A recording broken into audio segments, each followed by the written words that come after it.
सभी दोस्तों राम राम। तो आज की क्लास में आप सभी का स्वागत है। तो दोस्तों आज हम करेंगे नेक्स्ट क्लास के प्रश्न सामान्य ज्ञान टॉप प्रश्न। भाई बार बार हरियाणा में पूछे जाते हैं, ये तो आपको याद करने ही पड़ेंगे भाई। दांसू क्लास नंबर 27 आ गई है। जिस साथी को फ्री में पीडीएफ चाहिए टेलीग्राम को ज्वाइन कर लो। टेलीग्राम को ऊपर अपन नंबर पिन करा के है, तो उस नंबर से भाई आप पीडीएफ ले सको। और जिस साथी ने पीछे क्लास नहीं देखी है भाई, प्ले लिस्ट में जाके एक एक क्लास को अच्छी तरीके से देख लो, क्योंकि सारी क्लास आपको देखनी जरूरी है। जो प्रश्न बार बार परीक्षा में पूछे जावे नहीं वो तो भाई आपने पढ़ने पड़ेंगे। अगर आपने न्यू सीटी को अच्छी तरीके से भाई टारगेट करना है, अगर आपने 40-50 नंबर लेने हैं तो भाई फिर तुम्हें काम चल जाएगा। अगर आपने 10 गुना में आना है तो भाई मेहनत करनी पड़ेगी, तैयारी करनी पड़ेगी। तो दोस्तों बिना देरी किए आज की क्लास का शुभारंभ करते हैं। तो आज की क्लास का अपना पहला प्रश्न है भाई, विक्रमशिला महाविद्यालय।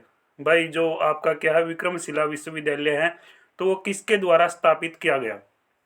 विक्रमशिला विश्वविद्यालय किसने बनाया था? धर्मपाल ने, गोपाल ने, कुमारपाल ने, नागपाल ने? देख लो भाई, एक नंबर का प्रश्न होगा। सारे प्रश्न ये हैं भाई जो आपके पेपर में आए हैं, ठीक है ना। तो भाई इसका उत्तर क्या बनेगा? धर्मपाल ने विक्रमशिला महाविद्यालय यानी विश्वविद्यालय की स्थापना करी थी। और इसकी जो स्थापना हुई थी भाई वो कद हुई थी? 8वीं शताब्दी में हुई थी। कर लोगे याद? 8वीं शताब्दी में पाल वंश के संस्थापक थे भाई धर्मपाल। तो धर्मपाल ने विक्रमशिला विश्वविद्यालय की स्थापना करी थी 8वीं शताब्दी में। भूलियो ना, एक नंबर का प्रश्न है, ठीक है ना। अगला प्रश्न है भाई, खजुराहो स्मारक कड़ा है। देखो मैंने एक बात बता रखी था आगे, अपना प्रश्न आसान हो मुश्किल हो हमें कोई मतलब नहीं भाई। हमारे लिए तो ये इंपॉर्टेंट चीज है कि हमारा प्रश्न एग्जाम में आ लिया। तो खजुराहो स्मारक भाई सबने बेरा होगा, एमपी में है यानी मध्य प्रदेश में है। समझ गए भाई? जो आपका ठीक है भाई, ये बनाया गया था चंदेल शासकों ने। खजुराहो मंदिर का निर्माण कद करवाया था मेरे भाई? 950 से लेके 1050 ईस्वी तक, 950 ईस्वी से लेके 1050 ईस्वी के बीच भाई इस मंदिर का यानी खजुराहो मंदिर का निर्माण करवाया गया था। यहाँ का भाई क्या था? कंदिरिया, जो आपका कौन सा मंदिर है भाई? ये कंदिरिया महादेव मंदिर सभी मंदिरों में सबसे बड़ा मंदिर है यहाँ का, ठीक है। तो यू भी याद कर सको। लेकिन आपसे भाई प्रश्न जो पूछा गया वो तो आपने भूलना ही को नहीं। तो अगला प्रश्न है भाई आपके लिए, अगला प्रश्न आपकी स्क्रीन पे कंप्यूटर जी लगाया जाए। बिल्कुल आसान प्रश्न है भाई, बेरा होगा तो हमने सूचना का अधिकार जिसको हम क्या बोलते हैं आरटीआई। भाई आरटीआई को कौन लेके आए थे? हमारे पूर्व पीएम भाई, ठीक है ना। पूर्व पीएम भाई जिनका हाल ही में निधन हुआ है, जानते होगे भाई, सरदार डॉक्टर मनमोहन सिंह। ठीक है भाई, आर्थिक सुधारों के जनक के रूप में जाना जाता है, आरबीआई के गवर्नर भी रहे हैं। तो उसके बारे में हमने काफ़ी बातें कर ली हैं। तो मेरा होगा भाई सूचना का अधिकार आरटीआई अधिनियम किस वर्ष आया? 2005 में आया, 12 अक्टूबर 2005 को लाया गया था भाई, देख लो। होगा एक नंबर का प्रश्न सीटी के एग्जाम में आपका, ठीक है भाई, प्रश्न आ लिया है। प्रश्न एक नंबर का है, प्रश्न लाजवाब है। अगला प्रश्न मेरे भाई, चंद्र बरदाई किसके राजकवि थे? चंद्र, ठीक है भाई, यानी चंद्र बरदाई भाई या चंद्र बरदाई किसके राजकवि थे? तो चंद्र बरदाई है भाई ये, ठीक है। चंद्र बरदाई नहीं है, लेकिन चंद्र बरदाई किसके राजकवि थे? इसके लिए क्षमा चाहता हूं, मैंने यहाँ पे बोल दिया चंद्र बरदाई, ठीक है ना। ये आपका रहेगा चंद्र बरदाई भाई। चंद्र बरदाई किसके राजकवि है? तो चंद्र बरदाई भाई आपके हो जाएंगे किसके राजकवि मेरे भाई? पृथ्वीराज चौहान की। तो चंद्र बरदाई किसके राजकवि हो जाएंगे? चंद्र बरदाई पृथ्वीराज चौहान के राजकवि हो जाएंगे। त्राइन के द्वितीय युद्ध में पृथ्वीराज की प्राज्य से उत्तरी भारत में मुस्लिम प्रभुत्व की नींव पड़ी थी भाई। यह युद्ध 1192 में लड़ा गया था। यानी 1192 की लड़ाई कौन जीतता है भाई? पृथ्वीराज चौहान और मोहम्मद गौरी के बीच, यानी गौरी जीतता है। पहला युद्ध पृथ्वीराज चौहान जीतता है। यानी दूसरा युद्ध में मुसलमानों का प्रभुत्व, ठीक है भाई, देश में जमना शुरू हो गया था। तो अगला प्रश्न है भाई, बाण भट्ट के, भाई बाण भट्ट की तो हमने बेरा हुआ रचना एक नंबर की है। बाण भट्ट के भाई क्या है? अरसचरित के संबंध में निम्नलिखित में से कौन सा कथन असत्य है? देखो भाई असत्य कथन बताना है। यह प्रश्न भी आपके पेपर में है भाई। इसका प्रथम अध्याय लेखक के जीवन और परिवारों को समर्पित है, सह भाई, इसमें कोई दो राय नहीं। पांचवा और जो आपका पांचवा अध्याय है वो हर्षवर्धन के पूर्वजों से संबंधित है, जो बूढ़े हैं भाई, ठीक है, उनसे संबंधित है, पूर्वजों से संबंधित है। छठा और सातवां अध्याय हर्षवर्धन के युद्ध और युद्धों से संबंधित है, यह बात भी सही लग गया है, ठीक है ना। तो इनमें बताना असत्य कौन सा है। तो अंतिम अध्याय भाई क्या, विंध्य के जंगलों में रहने वाले जो आपके भाई विभिन्न धार्मिक संप्रदायों का विवरण करता है। तो इसमें तो सही जवाब क्या बनेगा मेरे भाई, सही यानी जो अपना उत्तर बना गया असत्य है। पांचवा अध्याय भाई क्या है, जो आपके क्या है, हर्षवर्धन के पूर्वज हैं जो बूढ़े हैं भाई, उनसे संबंधित कौन है मेरे भाई, यू अपना गलत हो जाएगा। ठीक है, तो अगला देखो भाई, तो ये आपके जो अध्याय हैं भी देख लो भाई, बाणभट्ट के, ठीक है ना भाई, जो जानकारी दे रखी है इसमें बाणभट्ट के बारे में। बाणभट्ट के क्या भाई, जो क्या है, अरसचरित में कुल 8 अध्याय हैं। कितने अध्याय हैं भाई, अरसचरित जो आपकी पुस्तक है बाणभट्ट की अरसचरित, तो अरसचरित में कितने अध्याय हैं मेरे भाई, 8 अध्याय हैं। कोई पूछ नहीं, बता दियो, ठीक है ना, एक झटके से आपका जवाब आ जाना चाहिए। 8 अध्याय हैं भाई अरसचरित में, ठीक है, बाणभट्ट की पुस्तक है। इसमें प्रथम 3 में से उसने स्वयं के जीवन और परिवार के बारे में वर्णन किया है। चौथे अध्याय में भाई, ठीक है ना, जो आपके क्या हर्षवर्धन के पूर्वज हैं, बूढ़े हैं भाई, उनके बारे में बता रखा, ठीक है ना, उनकी उपलब्धियां हैं भाई, उनका रहन सहन के कुछ था, सारा जिक्र चौथा अध्याय में। लेकिन पांचवा अध्याय इसमें बताया था पूर्वजों से संबंधित, वो गलत हो गया था भाई, ठीक है ना, और सारे सही थे, यानी बी ऑप्शन अपना इसमें गलत माना गया है। तो अगला प्रश्न है भाई, पृथ्वीराज रासो किसके द्वारा लिखी गई है। पृथ्वीराज रासो, चंद्रबरदाई, चौरंगीनाथ, बाबू बाल मुकुंद गुप्त भाई, बताइए। मोहन चोपड़ा भी है इसमें ऑप्शन, तो बताओ क्या होगा। देखो कितने पेपर में लिया रो, देखो सैनी तोड़ भाई, देख लो प्रश्न का तोड़। प्रश्न आसान है लेकिन भूलियो ना। पृथ्वीराज रासो किसने लिखी, यानी सॉरी भाई, चंद्रबरदाई है, मैं यहाँ पे चंद्रबरदाई बोल देता हूँ। चंद्रबरदाई भी कई जगह लिखा हुआ है, तो भाई चंद्रबरदाई है, ठीक है। तो चंद्रबरदाई ने लिखी भाई, ठीक है ना, चंद्रबरदाई ने क्या किया था, पृथ्वीराज रासो पुस्तक लिखी। नो भी ऐसी क्या है, चंद्रबरदाई की निम्न में से पुस्तक है, तो आपको पता होना चाहिए पृथ्वीराज रासो। कर लोगे, गलती ना करियो, अगर गलती कर दी ना तो भाई सारी मेहनत अपनी बेकार है, ठीक है ना। तो देखो भाई इसमें क्या कुछ बता रखा है, हिंदी भाषा में लगभग 2,500 पृष्ठों में लिखा गया पृथ्वीराज रासो की रचिता प्रसिद्ध राजकवि चंद्रबरदाई। देखो रे, चंद्रबरदाई है यहाँ पे, चंद्रबरदाई या चंद्रबरदाई जो भी है यार, ठीक है ना, कंफ्यूज ना हो, क्योंकि वैसा आपने, ठीक है ना, थोड़ा ही चाहिए, पकड़ लेना उस चीज को। तो भाई चंद्रबरदाई, ठीक है, राजकवि चंद्रबरदाई है। तो दोस्तों बात करी जावे, 2,500 पृष्ठों में लिखा गया है भाई ये जो पृथ्वीराज रासो है। कितने हजार पेजा पे है, 2,500 पेजा पे, सैनी गजब की बात है, 2,500 पेज। राजाड़ी बुक देख लेता मैं भाई, 200 पेज तो मुझे लगे बहुत कम है नहीं, 150-25 पेज जाएंगी बुक निकाल दे यार, पहलड़ी बुक पढ़ के देखो ना। चंद्रबरदाई ने लिखी थी भाई, देखो ये आ गया प्रश्न, चंद्रबरदाई या चंद्रबरदाई ने के लिखी भाई, पृथ्वीराज रासो, सूरसागर, विष्णुचार्य या सरताज है। वाह जी वाह, सरताज भी आए हैं। तो बताओ यार, चंद्रबरदाई ने लिखी थी पृथ्वीराज रासो, के लिखी मेरे भाई, पृथ्वीराज रासो। 1 नंबर का प्रश्न है नहीं, बस लाइक कर दो, सब्सक्राइब कर दो। अगर आपको, देखो भाई मैं डेली एक करंट अफेयर की पीडीएफ बनाऊं हूँ, ठीक है ना। कल मैंने आपके लिए सूरजकुंड से संबंधित जो आपके नए पुराने प्रश्न है, ठीक है ना, उस पर एक क्लास डाली है, एक वीडियो डाली है, और उसको 5 रुपये में आप चार्ज करके पीडीएफ ले सकते हैं, यानी 5 रुपये का उस पीडीएफ का चार्ज है भाई। नंबर पे आप स्क्रीनशॉट भेज देना कि सर वो पीडीएफ दे दो मेरे को, मैं दे दूंगा।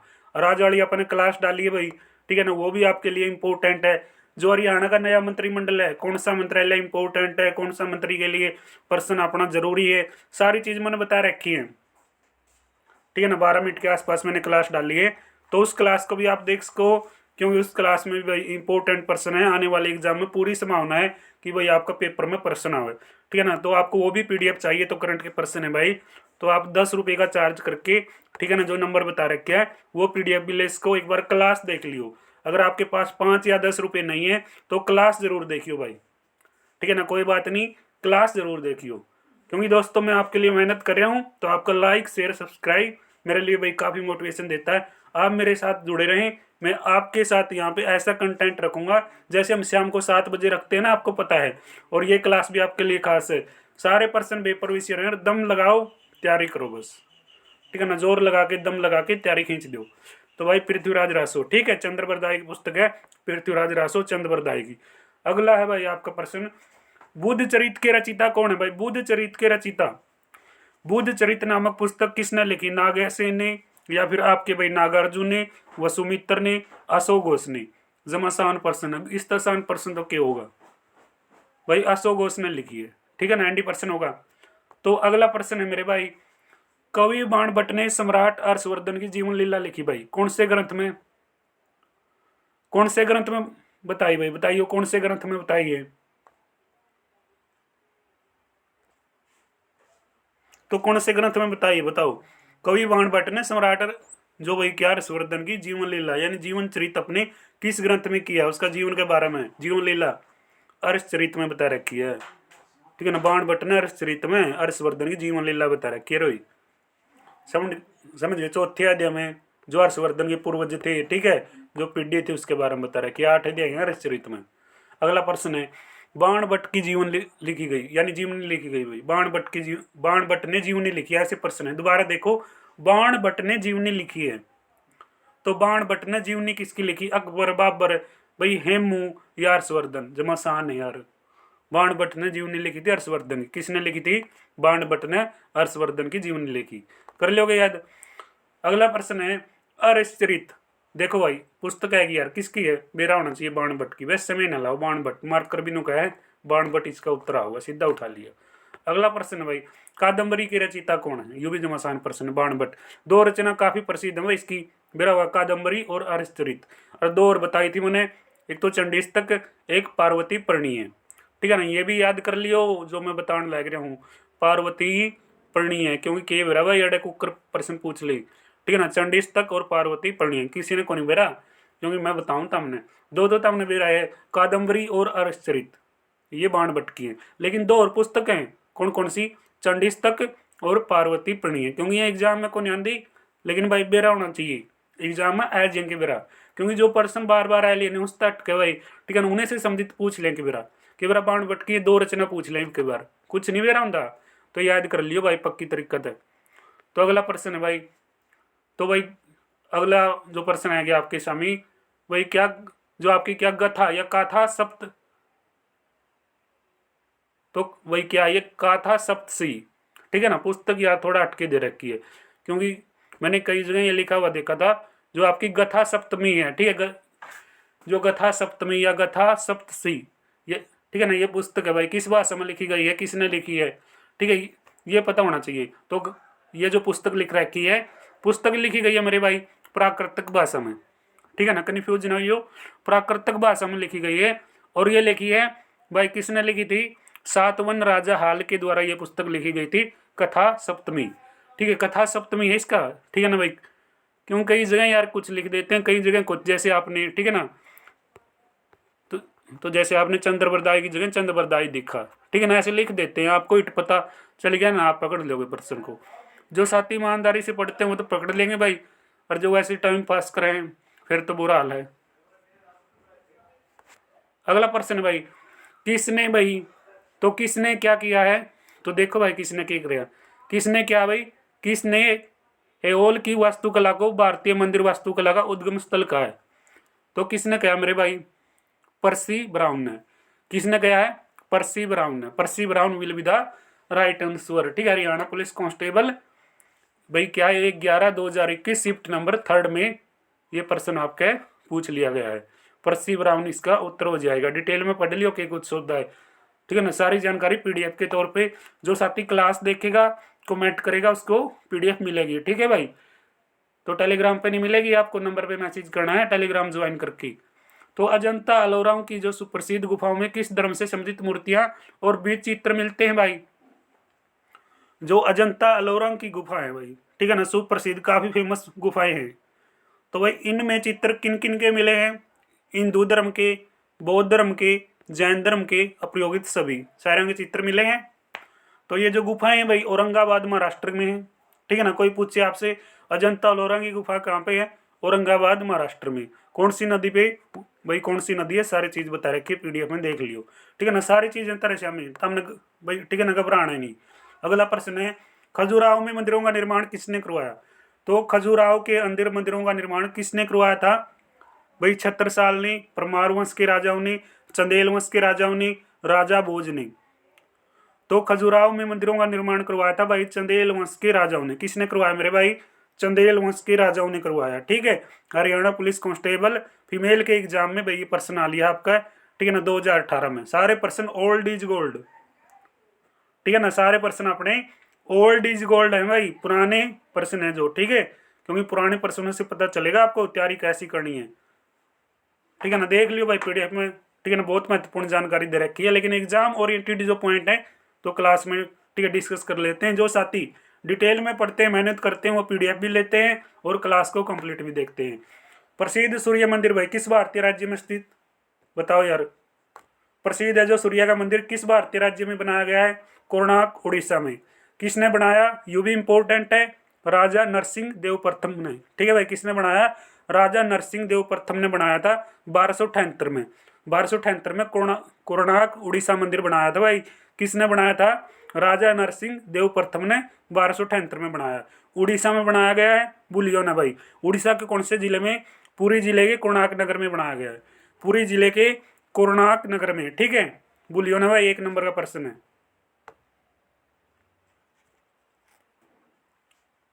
तो अगला प्रश्न है भाई, मीनाक्षी मंदिर कहाँ स्थित है? देखो इधर पीछे भी आ लिया अपना। तो मीनाक्षी मंदिर कहाँ पे स्थित है? तो मीनाक्षी मंदिर बनाया गया है मदुराई में। कहाँ पे बनाया गया है? मदुराई के अंदर भाई। ठीक है, मदुराई में मीनाक्षी मंदिर बनाया गया है। ठीक है ना, किसने बनाया? कड़ाई मंदिर तो हमने भी होना चाहिए जो, ठीक है ना, मदुराई स्थान है वो तमिलनाडु का भाई, तमिलनाडु का स्थान है। मैंने पूछा था तरह है तो हमने बताया को नहीं, लेकिन मैंने बता दिया। तो गाने में लय बनाने के लिए प्रयुक्त बजाए जाने वाला मिट्टी का घड़ा कहलाता है भाई। घड़ा कहलावा है, समझ गए? तो क्या कहेंगे? गाने में जो लय लाने के लिए प्रयुक्त बजाए जाने वाला मिट्टी का घड़ा को क्या बोलते हैं? घड़ा ही कहते हैं। ठीक है, एक क्या ये वाद्य यंत्र है, समझ गए वगैरह, जब सांग गाते हैं, ठीक है ना, सुर से ताल मिल जाती है। देखिए भाई तख्ते के लकड़े पे, यानी तख्ती के जो यानी यार अपने जो तख्तों हैं, ठीक है ना, रागनी कंपटीशन हो उस पर देखा था हमने प्रोग्राम। तो घड़ा तो ठीक है भाई मौजूद हुआ है। ठीक है ना, जो भी अपन के कीर्तनों हैं गाँव के अंदर देखे होगे भाई, कीर्तन भजन, ठीक है ना, वहाँ पे भी घड़ा मौजूद मिलेगा। तो ये क्या है? गाने में लय लाने के लिए प्रयुक्त किया जाता है, यानी प्रयोग किया जाता है भाई। बेरा होना चाहिए इस चीज़ का। अगला प्रश्न है, बेबीलोनिया का हैंगिंग गार्ड किसके द्वारा बनाया गया? बेबीलोनिया का हैंगिंग गार्ड किसके द्वारा बनाया गया? तो नेबूचडनेस्सर के द्वारा, नेबूचडनेस्सर के द्वारा बनाया गया था। D option will be the इसका राइट आंसर। ठीक है, के कुछ सोचता है तो मेरा हम तो पढ़ लिया, सीटी का पेपर में लिया। ठीक है ना, बेबीलोन वर्तमान इराक में स्थित है भाई। बेबीलोन कहाँ पे? वर्तमान में इराक में। बहुत कुछ बता रखा, 604 से लेकर 562 BC तक, ठीक है, बनाया गया था। सारी चीज़ बता रखी है, एक भी चीज़ ऐसी नहीं है जो आपकी एग्जाम से बाहर गई हो। दक्षिण भारत में चोल राजवंश के संस्थापक कौन थे? दक्षिण भारत में चोल राजवंश के संस्थापक कौन थे? प्रश्न आ गया 1 नंबर का। कोई को नहीं था भाई ऑप्शन में तो, ठीक है, क्योंकि इनमें से कोई नहीं, अपना उत्तर इनमें से कोई नहीं, क्योंकि देखो भाई कौन थे फिर डिटेल में बता रखा है। विजयालय थे भाई। विजयालय को माना जाता है दक्षिण भारत में चोल राजवंश के संस्थापक विजयालय माने जाते हैं भाई। ठीक है, जो आपके 9वीं शताब्दी में इस साम्राज्य के, ठीक है भाई, विजयालय पल्लव शासकों का सामंत था, तो भाई उन्होंने, ठीक है भाई, स्थापना करी थी। सारी चीज़ बता रखी है भाई पीडीएफ में, ऐसी कोई बात नहीं है जो पीडीएफ से बाहर हो। तो अगला टॉपिक आ गया भाई, ठीक है ना, एक टॉपिक आपने कंप्लीट कर लिया है। ठीक है ना, एक टॉपिक के जितने भी पेपर आपके हरियाणा के एग्जाम में आए, जो महाराजा हर्षवर्धन और के बारे में थी, ठीक है ना, जो गुप्त वंश था, समुद्रगुप्त, चंद्रगुप्त, सारे के बारे में पढ़े अपन ने। ठीक है ना, एक दूसरा टॉपिक आ गया मध्यकालीन हरियाणा। ठीक है, मध्यकालीन हरियाणा से संबंधित प्रश्न, या जो आपका मध्यकालीन इतिहास है भाई, हिस्ट्री है, मध्यकालीन इतिहास है, तो भाई मध्यकालीन इतिहास से संबंधित कौन कौन से प्रश्न आपके बढ़ेंगे। ठीक है, तो मध्यकालीन इतिहास के प्रश्न देखेंगे भाई। तो मध्यकालीन हरियाणा तो हमने बेरा होगा कौन कौन से प्रश्न बनाए हरियाणा में, तो सारी चीज़ बताऊंगा। ठीक है ना, देखो सल्तनत वंश के वास्तविक संस्थापक भाई, सल्तनत वंश के वास्तविक जो संस्थापक थे भाई कौन थे? कुतुबुद्दीन ऐबक। कुतुबुद्दीन ऐबक क्या थे? ऐबक थे भाई, कुतुबुद्दीन ऐबक। ठीक है, कुतुबुद्दीन ऐबक भाई सल्तनत वंश के वास्तविक संस्थापक थे। कौन थे? वास्तविक संस्थापक। ठीक है भाई, 1206 में इसने नींव रखी किसकी? गुलाम वंश की। गुलाम वंश या इलबरी वंश भी बोलते हैं। गुलाम वंश का दूसरा नाम है इलबरी वंश भाई, इलबरी वंश। ठीक है, इलबरी वंश भी कहते हैं और गुलाम वंश भी कहते हैं। गुलाम वंश के वास्तविक संस्थापक कौन थे? कुतुबुद्दीन ऐबक 1206 में नींव रखी थी भाई। किसकी? गुलाम वंश की। किसने? कुतुबुद्दीन ऐबक ने। तो भाई देखो यह मोहम्मद गौरी का दास था भाई, मोहम्मद गौरी का यू दास था, सेवक था। इसने लाहौर को अपनी राजधानी बनाया। अगर आपसे प्रश्न पूछे या पूछा भी गया, कई बार मैंने देखा है, कुतुबुद्दीन ऐबक की राजधानी का नाम बताओ, लाहौर था भाई। ठीक है, कर लोगे। तो इल्तुतमिश ने लाहौर की जगह दिल्ली को राजधानी बनाया। जो इल्तुतमिश था भाई रजिया सुल्तान का बाबू यानी पिता था, तो उसने भाई ठीक है ना लाहौर को छोड़ के दिल्ली को अपनी राजधानी बनाया। सल्तनत वंश को गुलाम वंश और भाई ठीक है ना देखो जो क्या मामलुक वंश के नाम से भी जानते हैं। और एक वंश हो रहा है इसमें देखो ठीक है ना गुलाम वंश, तो मैंने बताया कौन सा भाई, इलबरी वंश भी कहा गुलाम वंश ने। और एक नाम हो रहा है इसका देखो मामलुक वंश, तो मामलुक वंश भी कौन सा है? गुलाम ही वंश है। ठीक है ना, ये नाम है इसके, जैसे उपनाम हो जाए जो अपना नकली नाम हो जाए। तो भाई क्या मामलुक जो वंश है वो क्या है? गुलाम वंशी है, इलबरी वंशी है। ठीक है, तीन नाम है, देख लो भाई इसकी। अगला प्रश्न है 1206 में भारत में तुर्की शासन की नींव किसने रखी? 1206 में, अरे कुतुबुद्दीन ऐबक ने। ठीक है, कुतुबुद्दीन ऐबक, सी ऑप्शन। दिल्ली पर शासन करने वाली प्रथम महिला शासिका रजिया सुल्तान, जिसके पिताजी कौन थे भाई? इल्तुतमिश। ठीक है ना, जिसने दिल्ली को अपनी राजधानी बनाई थी। ठीक है भाई, देख ले 1236 तक 1240 तक का काल था। भारत की प्रथम महिला शासिका थी। दिल्ली सल्तनत पर 1236 से लेके 40 तक शासन किया। ये एक शासी सुल्तान और दिल्ली के सिंहासन पर नियंत्रण और अस्तित्व यानी भाई राज करने वाले मुस्लिम शासक की ठीक है लड़की थी। कौन था भाई? वो इल्तुतमिश, यानी उसने भाई ठीक है शासन कराया था, बताया आई। पिता कौन था इसका? सारी चीज बता रखी है, एक भी बात ऐसी नहीं है जो मैं नहीं बताऊंगा। सुप्रसिद्ध कुतुब मीनार का निर्माण किसने करवाया? सुप्रसिद्ध कुतुब मीनार का निर्माण किसने करवाया? कुतुब मीनार का निर्माण करवाया था कुतुबुद्दीन ऐबक ने। और पुनर्निर्माण किसने करवाया? दोबारा तो निर्माण करवाया मेरे भाई। किसने करवाया था? पुनर्निर्माण, दोबारा तो निर्माण करवाया मेरे भाई। क्योंकि एक बार ठीक है ना आग लग गई थी इस मीनार में। ठीक है भाई, आग लगने के बाद यह नष्ट हो गई थी, तो दोबारा तो इसको खड़ा किया, यानी या नई बनवाई। किसने बनवाई? फिरोज शाह तुगलक ने भाई इसका निर्माण करवाया था, नई बनाई थी। ठीक है, 72.5 मीटर ऊंची है मीनार, यूनेस्को की विश्व धरोहर स्मारकों की सूची में शामिल है भाई। 72.5 मीटर ऊंची है यह। अगला प्रश्न है भाई, कुतुब मीनार किसने बनवाई? यार ये पढ़ लिया अपन प्रश्न, कुतुबुद्दीन ऐबक ने कुतुब मीनार। और दोबारा से कुतुबुद्दीन ऐबक के बाद दोबारा से पुनर्निर्माण किसने करवाया था? तो पुनर्निर्माण फिरोज शाह तुगलक ने।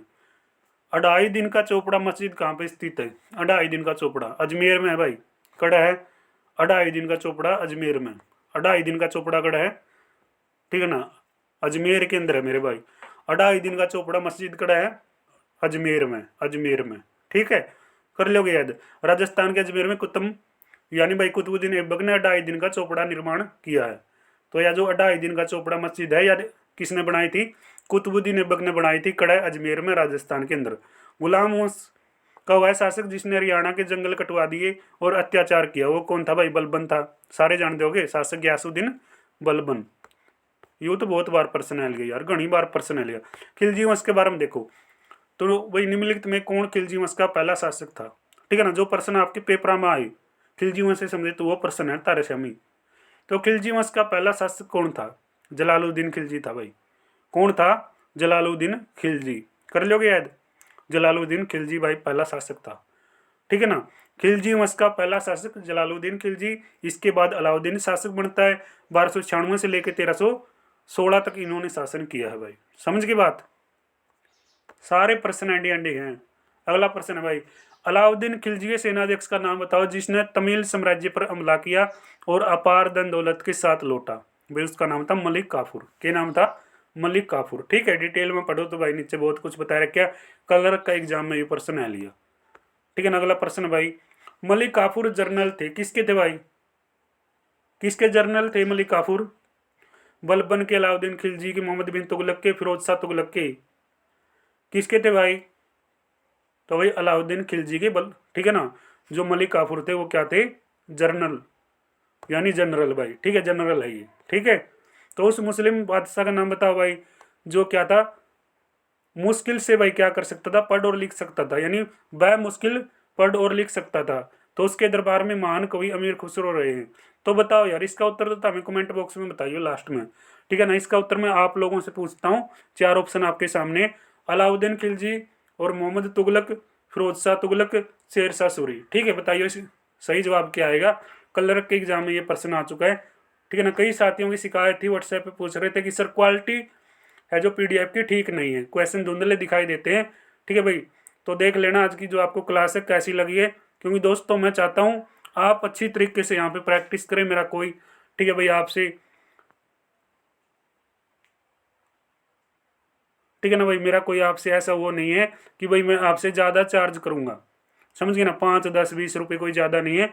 तो भाई इंपॉर्टेंट चीज़ें आपके सामने रखते हैं, ठीक है ना, टाइम में से टाइम निकाल के खुद तैयार करते हैं, तो थोड़ा यार चार्ज बनता है।